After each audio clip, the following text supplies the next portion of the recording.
We are back from here in Ferguson, Missouri tonight, which was last night, of course, the scene of so much violence. Race is a big issue here. African Americans make up close to 70% of the population, yet they are way more likely to get stopped while behind the wheel, more likely to get searched, and the local police department is overwhelmingly white. For the young black men we met at a local church here today, despite being academic and sports standouts, their lives, they say, are marked by perception and fear. They say they now see their responsibility for the future. We were watching last night from out east, felt a certain way to us. What's it like to watch that happen? It's definitely hurtful to see. It's a tragedy, but you know, it's always a way you can bring light to a situation like that. So how? Just praying to beat the statistic. Of the 5 of you, how many of you feel judged? How many of you feel feared on sight when people see you? I do. Show of hands. How do you think you're viewed by the world, the outside world, versus who you know you are? I know I'm a good individual, and I have all intentions on being great and being a good person in life, but sometimes I feel like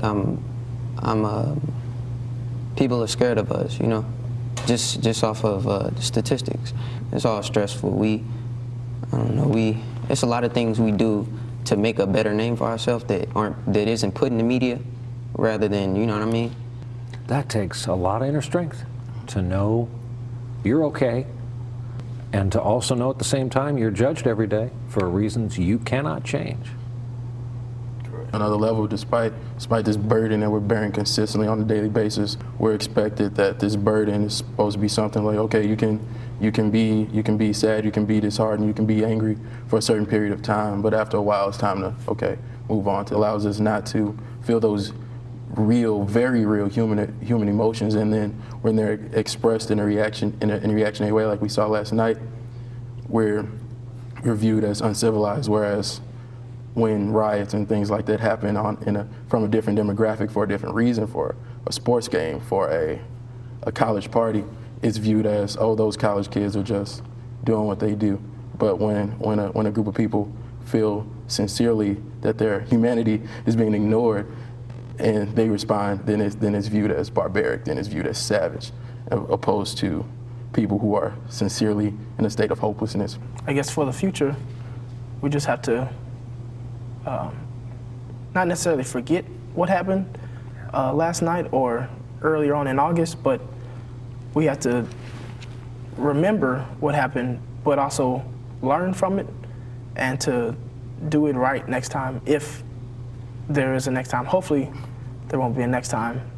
In order to change the system, we must become the system. In order to not have police officers profile us, we have to become police officers. Yeah.